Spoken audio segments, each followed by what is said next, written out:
Good morning, dear honorable judges, teachers, and all my friends.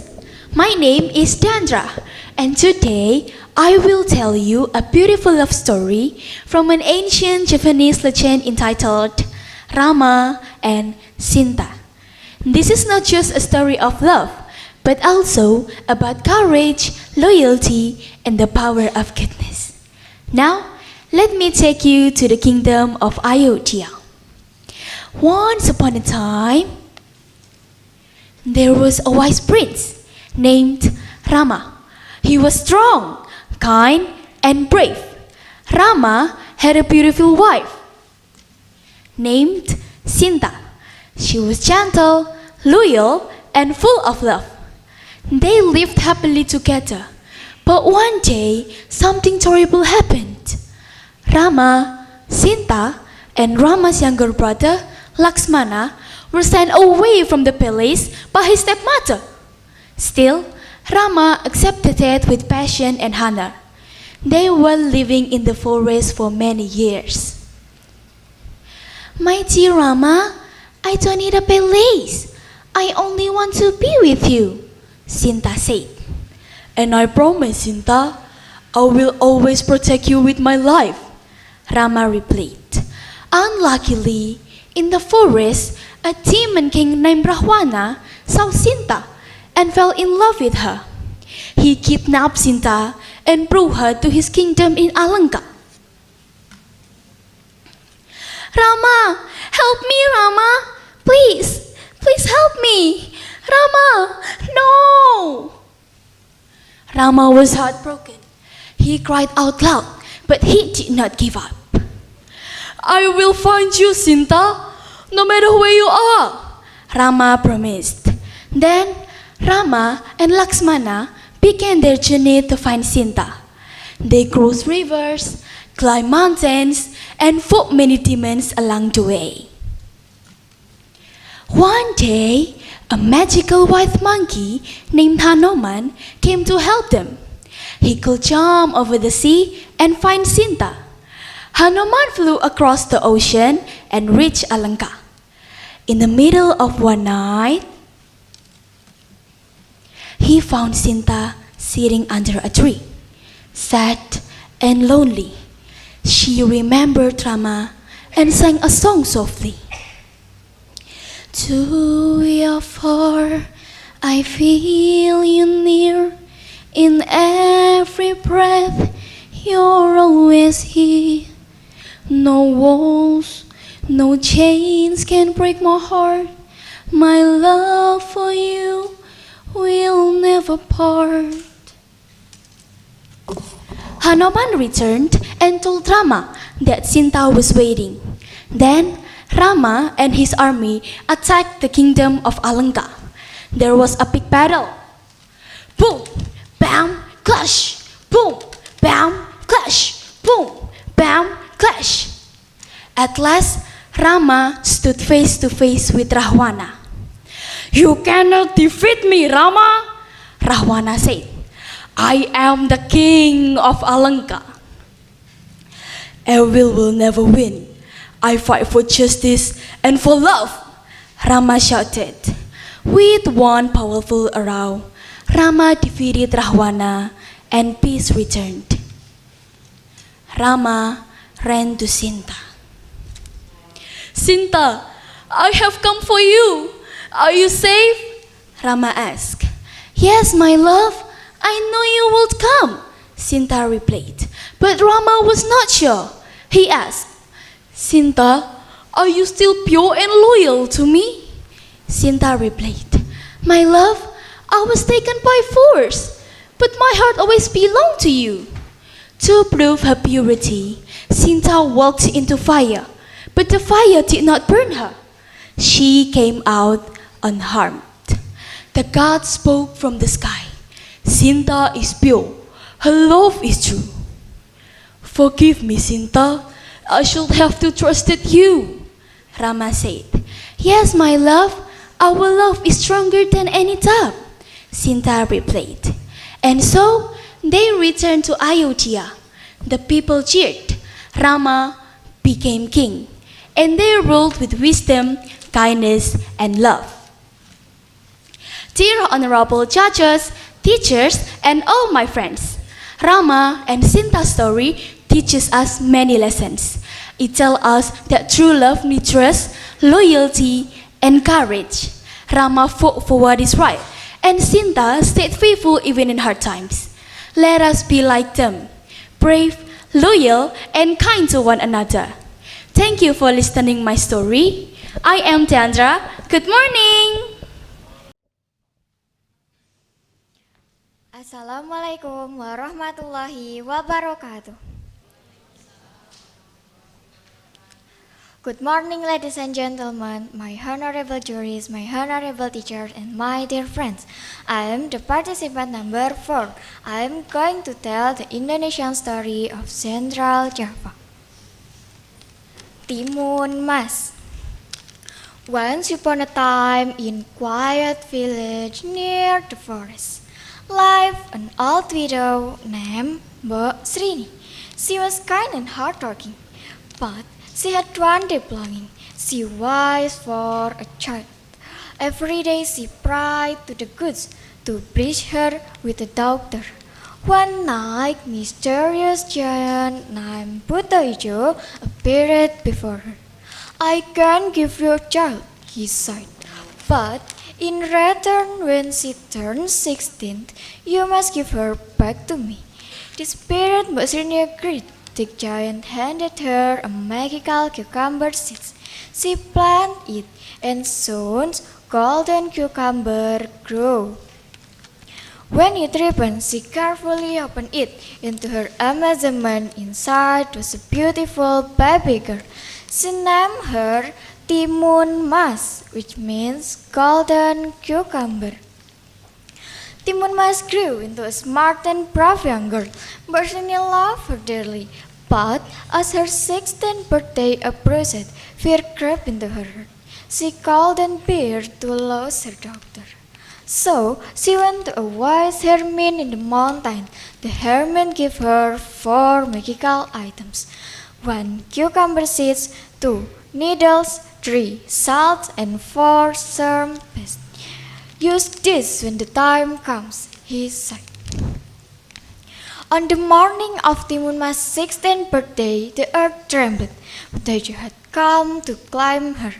Mbok Srini begged him to wait, but the giant roared, "A deal is a deal." Timun Mas ran into the forest, and the giant jostled her. As the good closer, she threw the cucumber seeds behind her. Instantly, a thick cucumber field grew, slowing the giant down. But he passed through. Next, she threw the needles. They turned into bamboo forests with sharp thorns. The giant screamed in pain, but kept going. Then she scattered the salt, of what she appeared, and the giant struggled to swim across. Then, finally, she threw the charm paste. It turned into bamboo forest. Finally, she threw the charm paste. It turned into boiling swamp of mud. The giant sang, roaring in anger, and disappeared forever. The legend of Timun Mas teaches us about bravery, cleverness, and the power of love. Thank you for your attention. Wassalamualaikum warahmatullahi wabarakatuh. Good morning, everyone. Today, I'm going to tell you a very interesting story. The title is Pinocchio. Now, the story happened somewhere in Italy when an old carpenter named Geppetto planned to craft a boy-shaped puppet named Pinocchio. After carving it, Geppetto wished, "Oh, Pinocchio, I wish you were a real boy." One night, a blue fairy who heard Geppetto's word granted his wishes. He sprinkled some magic powder on the puppet and brought Pinocchio to life. The fairy then told him, "Now, Pinocchio, you've become a living puppet. But if you want to be a real boy, you must be good and make your father, Geppetto, proud of you." The fairy then left him. Now, in the morning, Geppetto was shocked because his puppet was not alive. He loved Pinocchio with all of his heart. He bought some books and he also sent Pinocchio to school so that he would grow to be a clever boy. Sadly, Geppetto's expectation did not align with the reality. Pinocchio was disobedient. He used to skip school and play with his friend all day. When Geppetto found out about this, he was so angry. So, when Pinocchio got home, he confronted him. Pinocchio, did you used to skip school all the time? He asked. Pinocchio was shocked because his father found his secret. So he decided not to tell the truth. No, father. I was studying school every day. Now, suddenly, out of nowhere, Pinocchio's nose began to grow longer. This made Pinocchio shocked and also made Geppetto begin to doubt Pinocchio's words. Pinocchio, are you telling me a lie or the truth? Pinocchio, still stubborn, said, "No, father, I'm telling you the truth. Please, you have to believe me." He replied, and his nose was getting longer and longer. So, every time Pinocchio told a lie, his nose would grow longer and longer. Due to this, Geppetto had to ask his friend, a woodpecker, to pack Pinocchio's nose to its initial size. Now, every time he did a bad thing or naughtiness, he used to give his word that he would be a good boy next time. Sadly, in a little while, Pinocchio forgot about his promise. "Man, school is boring. It's not fun at all. Having friends is better than this," he thought. So, when school ended, Pinocchio did not go home, but he went to a circus and joined them. Sadly, Pinocchio's life in the circus was a suffering. The poor Pinocchio had to work all day, and since he had stopped going to school, his 2 ears had now become 2 large donkey ears. Pinocchio regretted leaving home and missed his father terribly. Now, during Pinocchio's time in the circus, Geppetto had been looking for him, and suddenly he was swallowed up by a giant whale. The news spread quickly, mouth by mouth, until it reached Pinocchio. Now, hearing this terrible news, without hesitation, Pinocchio ran away from the circus and set off to rescue his father. Now, after a while, Pinocchio could find the giant whale. Unfortunately, as soon as the giant whale saw Pinocchio, it swallowed him up as well. Now, inside of its belly, Pinocchio began looking for his father until he saw someone. Without hesitation, Pinocchio shouted, "Father, it's me, Pinocchio!" The guy turned back and turned out it was Geppetto. They were so happy to see each other. After the sweet reunion, they began to think how to get off the giant's stomach. Aha! I got an idea to get out of here, father, said Pinocchio. So he began tickling the giant's stomach. Now somehow this caused the giant to open its mouth and going to give a big sneeze. However, right before it could unleash its sneeze, Pinocchio and Geppetto made their way out of the whale. In the end, both of them got home safely. The blue fairy was so happy with Pinocchio's courage, and as a gift, she magically turned Pinocchio into a real flesh and blood boy. And since that day, Pinocchio always kept his promise and never missed school again. And they both lived happily ever after. Now friends, there are 2 moral messages that we can take from this story. First is that you must obey your parents, no matter what.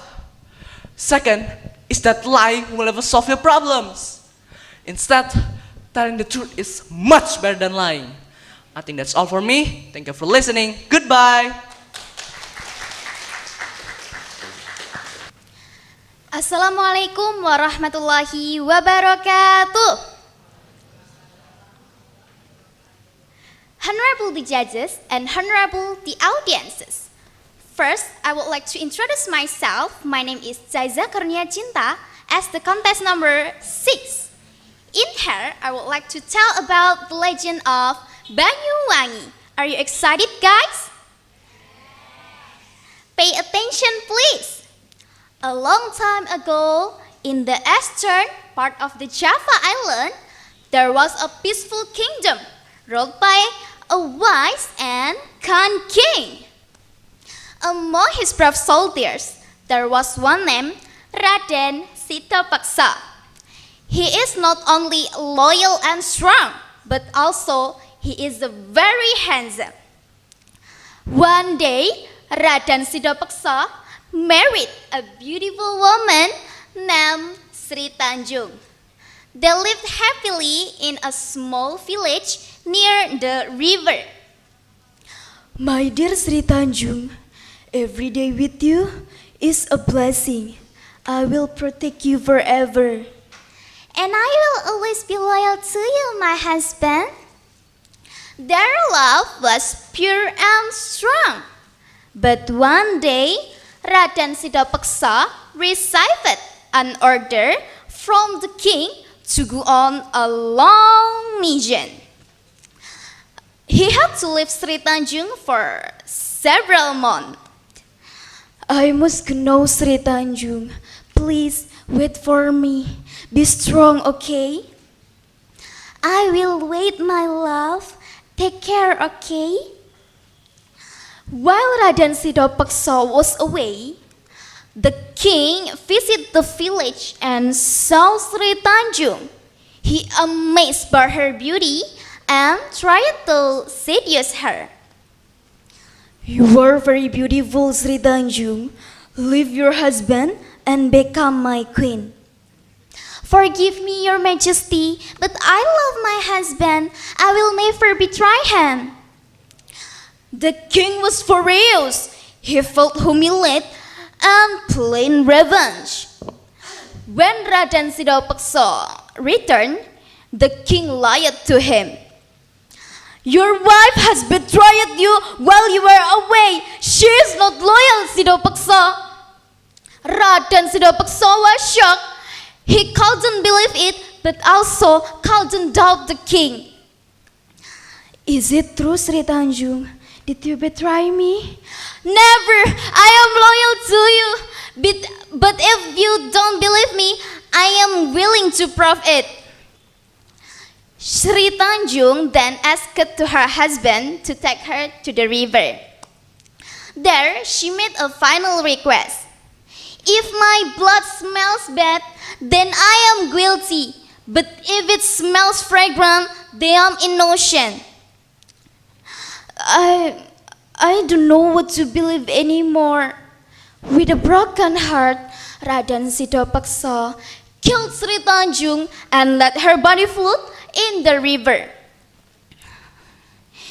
Oh, Sri Tanjung, Oh Sri Tanjung, forgive me, I have wronged you. What have I done? He cried by the river for days. At that moment, Raden Sitapaksa realized his mistakes. His wife was innocent all along. From the day, the place became known as Banyuwangi, which means a fragrant water in Japanese, to honor Sri Tanjung's purity and loyalty. The lesson that can be learned from the legend of Banyuwangi is don't trust someone easily. Momentary emotion can blind our minds, even leading to action that can harm ourselves and other around us. I think enough for my storytelling. Thanks for your attention, guys. Wassalamualaikum warahmatullahi wabarakatuh. Assalamualaikum warahmatullahi wabarakatuh. Hello, my name is Nagita Putri Azahra. I want to tell about Timun Mas. A long time ago, there was the widow named Mbok Rondo. Her husband had passed away long time ago. There was the widow.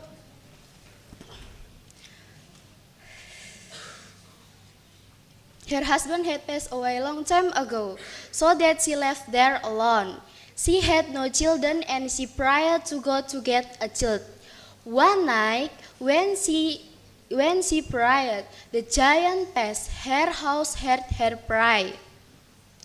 The giant said, "I can give you a child, but you shall give the child to me."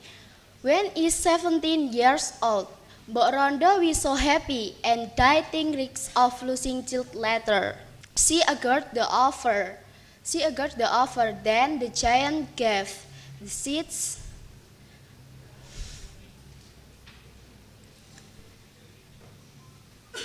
Thank you. Wassalamualaikum warahmatullahi wabarakatuh.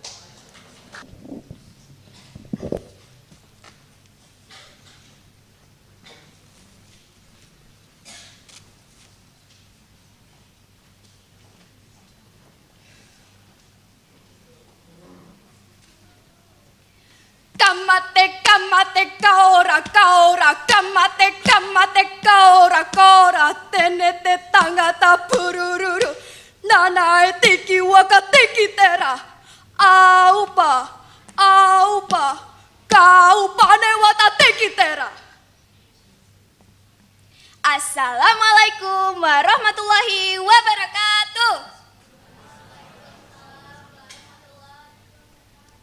Kia ora, atamari.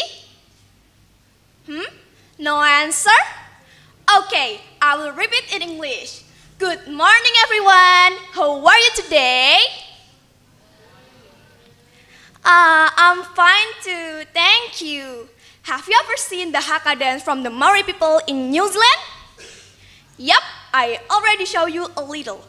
And today, I would like to tell you their traditional story. Have you ever heard that the kiwi bird is the most popular bird in New Zealand? And do you know why kiwi bird cannot fly? Yeah, this is the time. Check it out. In the deep Waipoua forest, Northland, New Zealand, live a god of trees called Tane Mahuta. Tane Mahuta is the biggest magical tree in Waipoua. One day, when Tane Mahuta was walking in the cool of the forest, when he noticed that some of his children, the trees were not well as the bugs were eating them and make their branches were dropping and their leaves were dying. Then Tane Mahuta knew that the trees would never recover if one of the birds who live high in the treetops didn't come to life on the forest floor instead. And if the trees died, the bird would disappear too. Tane Mahuta called up to the bird as they sang and fluttered overhead. "Which one of you will come down?" he said, "and save your brother, the trees?" But one by one, the bird refused. They looked at the dark, cool earth below. Then they looked around at sunlight that was shining in the leaves above. All of my family's here. I gotta leave down," chirruped the tua bird. I'm busy. I'm busy building my nest. I can't stop now," twittered the Pakuko bird. Tane Mahuta's heart was very heavy. Last of all, he asked the kiwi if he would be willing to come to live far below. The kiwi looked around at the sunshine. He saw his nest and his family, but he knew what he must do. "I will come," he said. "Do you understand what this means? Your legs will become thick and stocky, so that you can scratch at the earth and rotting logs. Your beautiful feather will become dull and brown. You will no longer be able to fly, so you will never see the treetops or the other birds again." "I understand," he said. and I'm willing to come. After heard about that, Memahuta's heart was filled with joy, for he knew that the trees would be safe and the bird could live on in the forest. You may not be beautiful, he told the kiwi, but because of your courage, you will become the best loved bird in the land. See, kiwi has a great sacrifice. It became the famous and most loved bird of them all.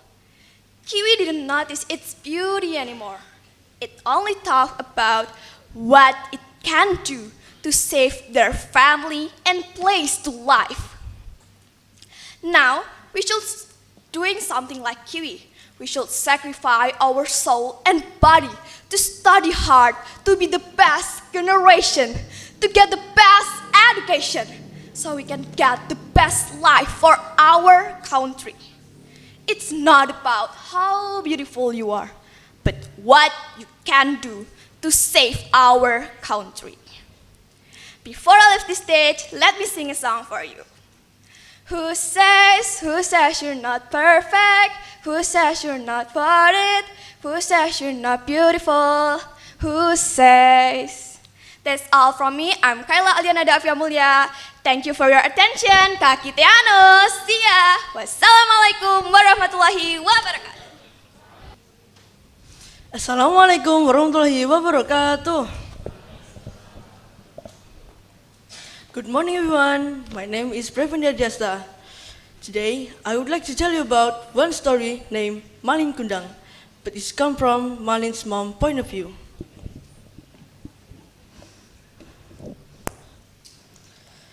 My son's name was Malin. I love him more than anything. We were poor, but we had each other. I pray that one day his life would be better. When he left to sail away, I was sad, but I told him, don't forget your home.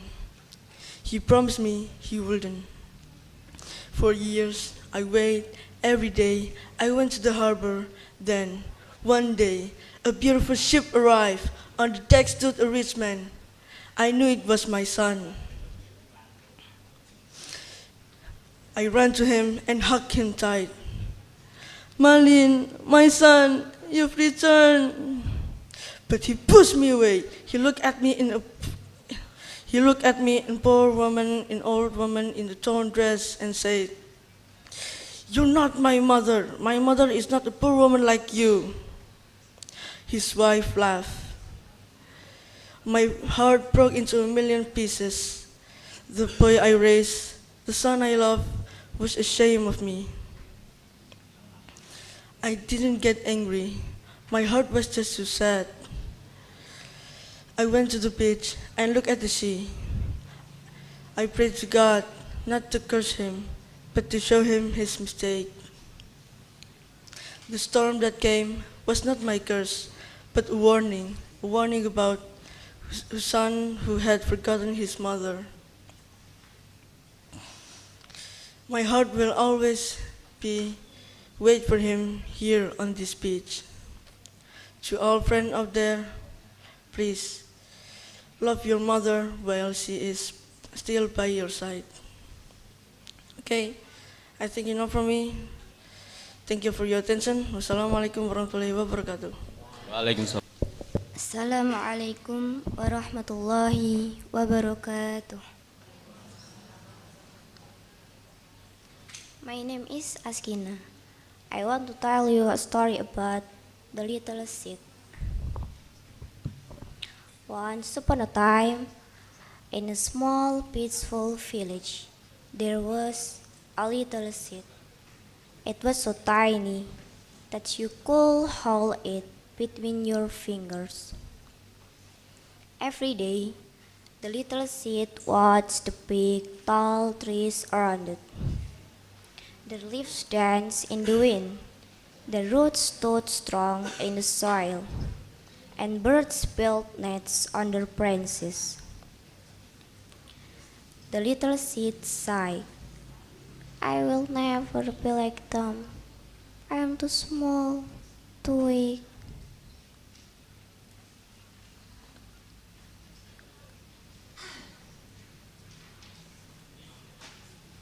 One sunny morning, a kind farmer passed by. He looked at the little seed and smiled. Oh, you're just what I'm looking for. He gently picked it up, took it home, and planted it in soft, warm soil. The seed lay in the darkness, feeling lonely, cold, and afraid. Days passed 10 weeks. Still, there was no sign of change. Maybe I'm just meant to be nothing. But every morning, the farmer came and whispered, "Be patient, grow slowly, but never stop." The seed listened. It decided to try. Push it the farmer come, searching for water, searching for the sun. The journey was not easy. The hot sun burned its leaf. The heavy rain almost broke stem. I didn't need to be big from the start. I just needed to keep growing.